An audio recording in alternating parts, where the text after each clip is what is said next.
রাষ্ট্রদ্রোহের মামলায় সম্মিলিত সনাতনী জাগরণ জোটের মুখপাত্র ও ইসকনের সাবেক নেতা চিন্ময় কৃষ্ণ দাসকে কারাগারে পাঠানোর ঘটনায় উদ্বেগ জানিয়ে বিবৃতি দেওয়াকে ভারতের অনধিকার চর্চা বলে মন্তব্য করেছেন তথ্য ও সম্প্রচার মন্ত্রণালয়ের উপদেষ্টা নাহিদ ইসলাম।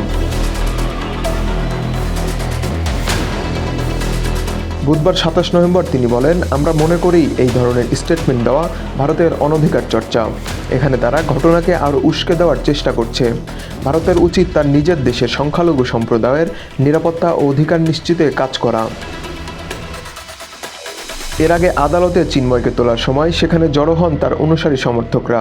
এক পর্যায়ে আদালতের অদূরে তারা আইনশৃঙ্খলা বাহিনীর সঙ্গে সংঘর্ষে জড়ান।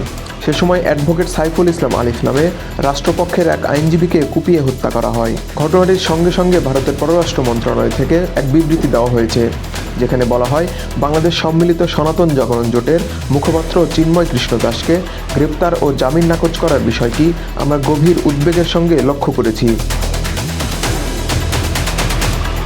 বাংলাদেশে হিন্দু এবং অন্যান্য সংখ্যালঘুদের ওপর উগ্রপন্থী গোষ্ঠীর একাধিক হামলার পরে এই ঘটনাটি ঘটেছে। এসব ঘটনায় জড়িতরা যখন ধরাছোঁয়ার বাইরে, তখন শান্তিপূর্ণ সমাবেশের মাধ্যমে যৌক্তিক দাবি পেশ করা একজন নেতার বিরুদ্ধে অভিযোগ তোলা উচিত নয়।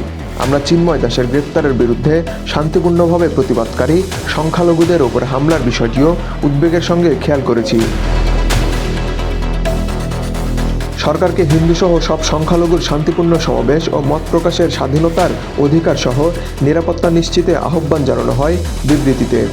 ভারতের এই বিবৃতির জবাবে কড়া বিবৃতি দেয় বাংলাদেশের পররাষ্ট্র মন্ত্রণালয়।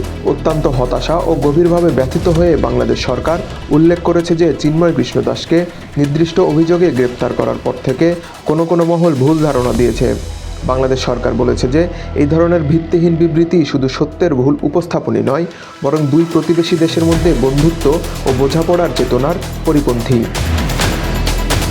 পররাষ্ট্র মন্ত্রণালয় থেকে বলা হয়, বাংলাদেশ সরকার জনগণের বিরুদ্ধে স্থূল মানবাধিকার লঙ্ঘনের অপরাধীদের দায় মুক্তির সংস্কৃতি চূড়ান্তভাবে শেষ করতে দৃঢ়প্রতিজ্ঞ।